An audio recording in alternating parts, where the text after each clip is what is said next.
Y recibimos ya en este plato a Eneko Andueza, secretario general de los socialistas vascos. Ongi etorri, guardión. Eskerrik asko. Eneko Andueza, ¿qué le parece que la seguridad se haya instalado ya, ¿no?, en el debate, en el centro del debate político? Bueno, yo creo que es innegable que existe una preocupación en el conjunto de la ciudadanía vasca. Yo creo que lo habéis dicho antes.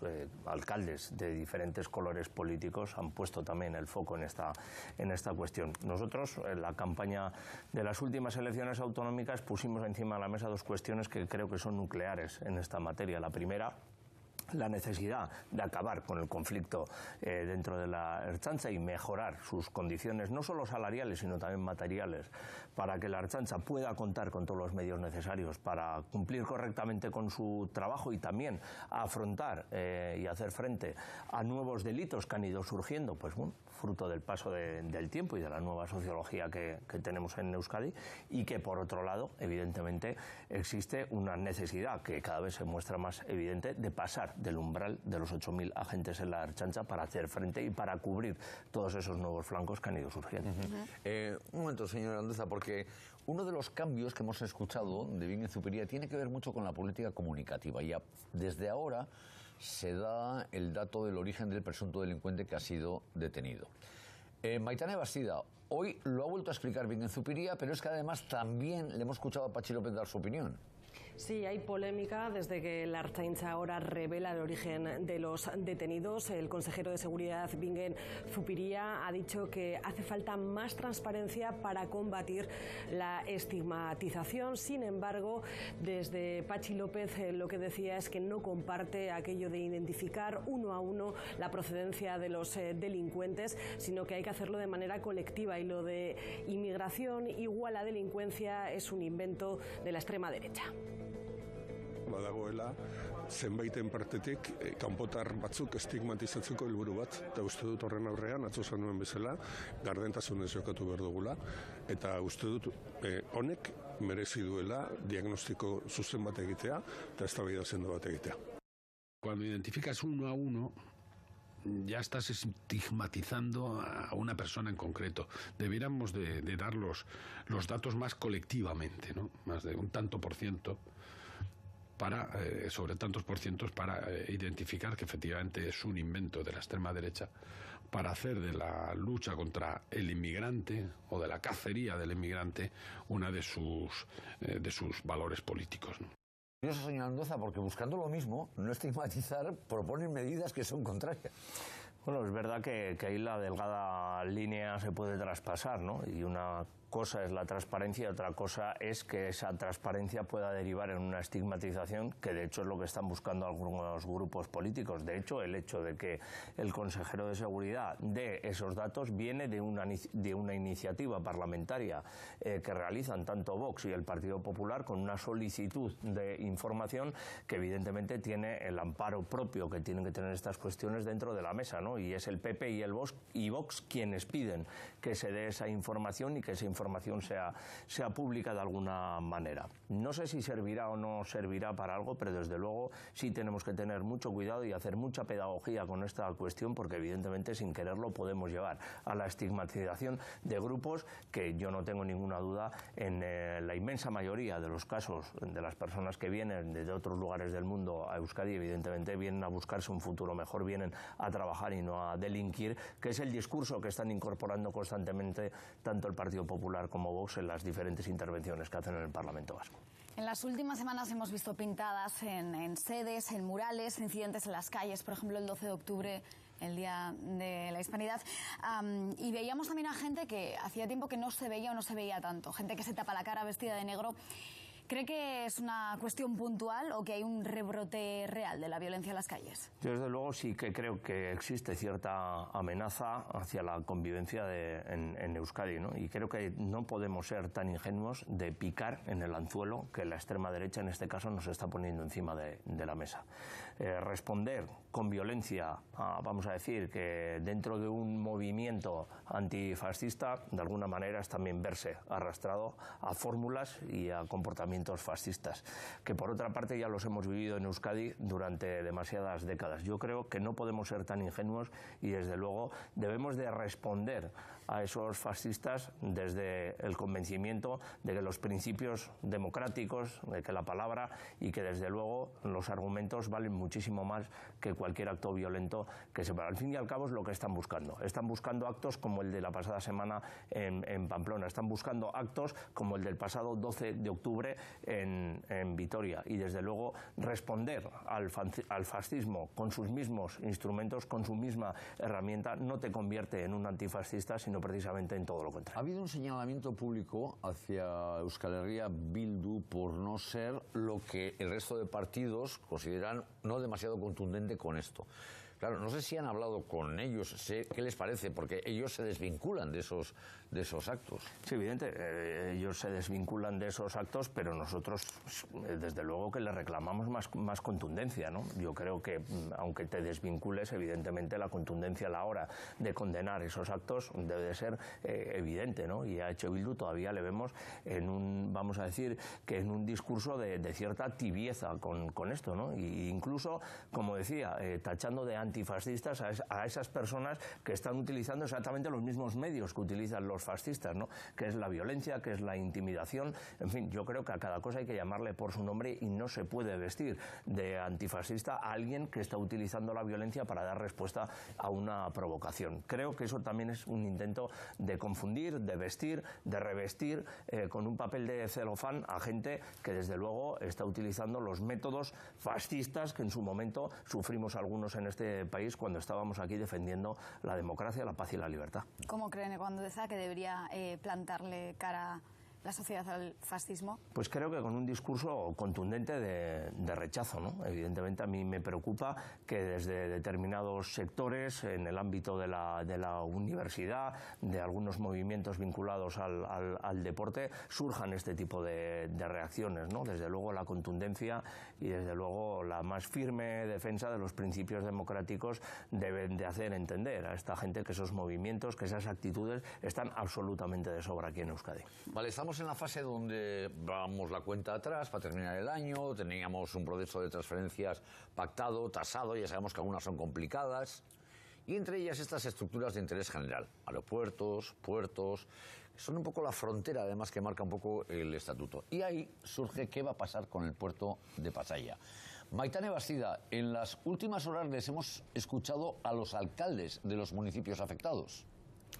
Sí, esa descalificación de puerto de interés general del puerto de Pasaia, pues también se ha hablado esta semana con la regeneración de Aiaraldea, en este caso alcaldes de Pasaia, de Lezo, de Rentería también hablaban sobre la importancia y veían con buenos ojos ese traspaso, esa transferencia del puerto de Pasaia a manos del gobierno vasco. Creen que son buenas noticias, aunque el alcalde de Pasaia también destacaba que les gustaría, por ser parte implicada, formar parte también de las decisiones de manera más directa. Mira, nos parece una buena noticia. Begionez ikusten dugu, ez zaigu iruditzen horrek kalterako izan behar duenik.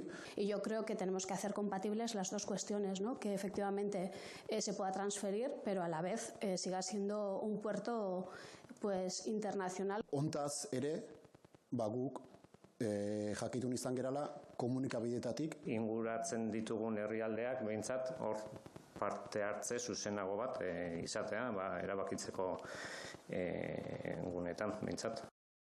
¿Usted no está de acuerdo con que el gobierno vasco asuma la titularidad? ¿Por qué?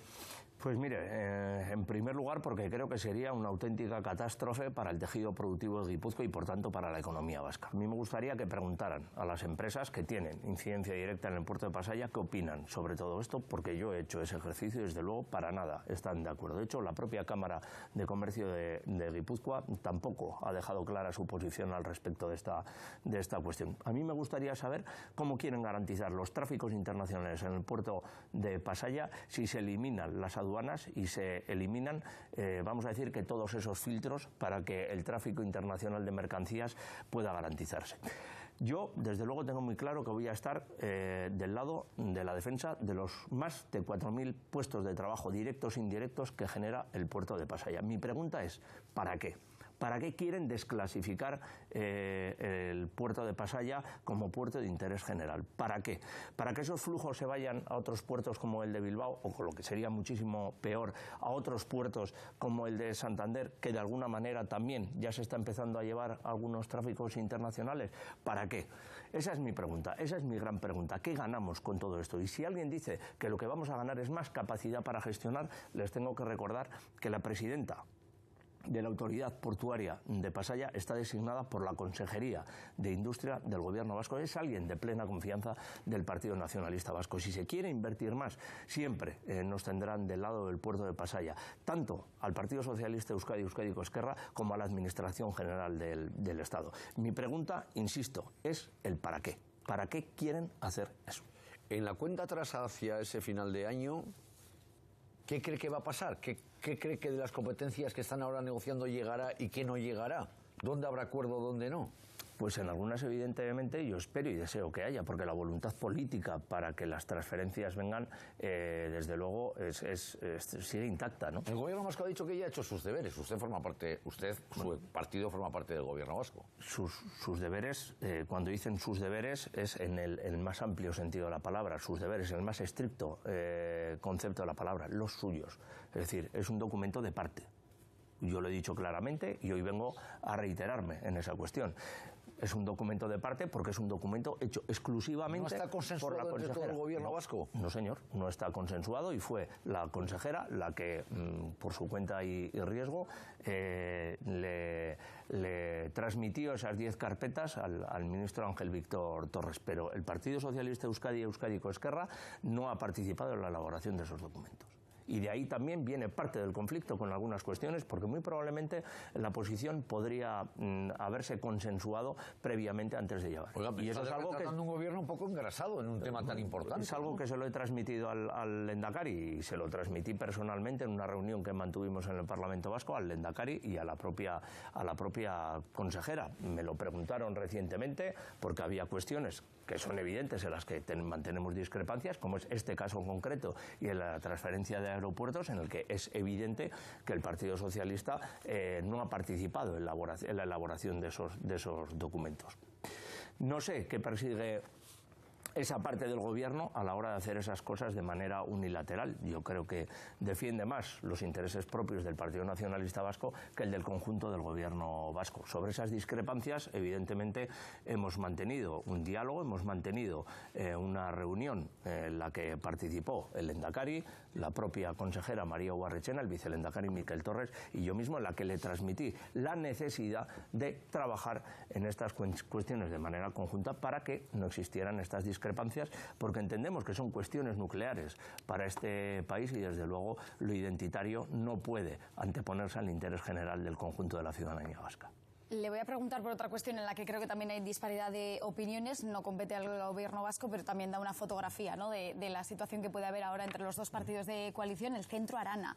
Finalmente, bueno, quedan aprobadas 200 plazas, que es lo que pedía la alcaldesa socialista Maider Etxebarria, pero tampoco acaba de gustar. Es otro de las cuestiones que también han generado mucha polémica y discrepancias. Bueno, ha generado discrepancias porque el Partido Nacionalista Vasco ha decidido tener un discurso más cercano al de la derecha y al de la extrema derecha que al que defiende el Partido Socialista, ¿no? Es decir, es algo que es muy evidente y durante las últimas fechas se ha hablado mucho de esa foto que se produjo el pasado jueves en el Parlamento Vasco, pero creo que hay otra foto de la que se ha hablado bien poco, ¿no? Y es la del otro bloque, es la del Partido Nacionalista Vasco manteniendo esa postura contraria al Centro de Arana conjuntamente con el Partido Popular y con Vox. Yo creo que más no por una cuestión de convicción, sino sobre todo por una cuestión de cálculo electoral, ¿no? Yo creo que aquí el diálogo entre instituciones debe de prevalecer y no solo la alcaldesa de Vitoria ha acordado con el Ministerio que se reduzca a 200 plazas, sino que incluso sea el Ministerio quien trabaje intensamente con diferentes departamentos del Gobierno vasco, entre ellos el de Educación y el de Sanidad, para que ese trato, vamos a decir que integral, ese servicio integral que se debe dar a esos refugiados sea el adecuado, desde luego, de los servicios que debe prestar el Gobierno vasco. Tenemos que recordar que esto viene de una directiva europea, que no es una decisión del Gobierno de España y que, por otra parte, En ningún caso se está hablando de un macrocentro, sino de un centro de refugiados que, entre otros, puede acoger a gente que está huyendo de la guerra de Gaza, de la guerra de Ucrania o de Mali, por ejemplo. En lo que sí coincide el gobierno, los dos partidos del gobierno, es en la preocupación de la estabilidad del gobierno español. Y tenemos en las últimas horas noticias sobre este nuevo informe de la UCO, que se ha convertido casi como una biblia, los informes de la UCO. Bueno, pues resulta que aparece Ángel Víctor Torres, sí, teniendo relación con las empresas de Aldama. Él lo había negado, ¿eh? Él lo había negado. Pero ahora el informe, con audios incluidos... Iker, el informe, bueno, pues le deja una situación un poco delicada, por lo menos, a Ángel Víctor Torres. Bueno, lo primero que acredita ese último informe de la Unidad Central Operativa de la Guardia Civil es que el ministro Ángel Víctor Torres mintió. Negó en sede parlamentaria en el Senado tener ninguna relación con Víctor de Aldama, pero este informe acredita dos cosas. La primera, que al menos en 2020 cenaron una vez aquí en Madrid, después de, como digo, haber negado en sede parlamentaria posteriormente ningún tipo de relación. Lo segundo que acredita este informe es que Víctor de Aldama, el comisionista, el empresario, a través de Koldo García, que era el hombre todopoderoso de confianza de José Luis Ábalos, sí tenía influencia en el gobierno canario que él presidía tiempo atrás, porque Koldo García apretaba a quien entonces presidía el gobierno canario, Ángel Víctor Torres, para que se realizaran los pagos a la empresa Soluciones de Gestión, empresa vinculada a Víctor de Aldama, que había suministrado material sanitario. Lo cierto también es que se desinfla respecto a todas las afirmaciones categóricas que ha venido haciendo Víctor de Aldama, y que estaríamos más en el terreno de lo político que en lo judicial, porque a priori este informe no recoge hechos delictivos, lo que dan una satisfacción a esta hora al gobierno. Eso sí, el Partido Popular ya advierte, investigarán por si le abren un frente judicial por falso testimonio. En cualquier caso, señor Andueza, lo que sucede es que estamos a golpe de informe de la UCO, de autojudicial, y que esto está minando mucho lo que es, no sé, desde luego la acción diaria casi del gobierno, que tiene que estar pendiente a la que salta. Intentan constantemente entorpecer la acción de gobierno a través, pues, de este tipo de el ministro mintió, ¿eh? El ministro mintió, pero desde luego lo que dice el informe de la UCO es que no existe ningún indicio delictivo, y los propios instructores del caso así lo han confirmado, ¿no? ¿Y por qué mintió? Pues no lo sé, eso se lo deberían de preguntar a él. Yo no soy Ángel Víctor Torres, No, por pero tanto llama la atención no le puedo dar respuesta al respecto de eso. Lo que sí le puedo decir es que es la estrategia habitual del Partido Popular cuando no está en el gobierno, ¿no? No es algo nuevo, sucedió en la época de Felipe González y sucedió también en la época de José Luis Rodríguez Zapatero. A mí me gustaría que el Partido Popular le dijera al conjunto de la ciudadanía española cuál es su proyecto de país, porque de momento lo único que tenemos es insulto, es barro, y es este tipo de estrategias que no nos llevan a la nada. ¿Le ha faltado al Partido Socialista anticiparse a estos casos? Quiero decir, ¿le falta todavía a Sánchez decir yo cesé en su momento a Ábalos por esto y por esto? Respecto a Begoña Gómez, mi mujer, es verdad, hizo esto que no es delito, pero no está estipulado que lo pueda hacer desde Moncloa. Ha ido como reaccionando a toda la avalancha de casos, muchos montados sí por la extrema derecha, etcétera, etcétera, pero ha sido reactivo, ¿no? Yo creo que el Partido Socialista ha sido muy expeditivo cada vez que hemos tenido el más mínimo indicio de que podía haber algo delictivo, ¿no? Y automáticamente nos hemos puesto al servicio de todos los estamentos judiciales para aportar pues todo aquello que estuviera de nuestra mano para clarificar los hechos, y desde luego hemos sido contundentes en la expulsión de todas esas personas que evidentemente se ha demostrado que tienen indicios delictivos, ¿no? Por tanto, yo creo que hemos sido contundentes, a diferencia de lo que han hecho otros partidos en casos similares. Yo de lo que estoy plenamente convencido es que a medida que las instrucciones y que los juicios pues vayan avanzando, estoy convencido que al final la verdad aflorará, y desde luego cuando se conozca esa verdad, la estrategia del Partido Popular se va a caer a pedazos. Yo solo puedo afirmar una cosa, y es que el Partido Popular está muy equivocado llevando a cabo esta estrategia, y que desde luego cuanto más tiempo esté Alberto Núñez Feijóo al frente del Partido Popular, más va a crecer la extrema derecha en este país. Eneko Andueza, secretario general del Partido Socialista de Euskadi. Eskerrik asko, gracias por haber estado aquí. Suey, bueno.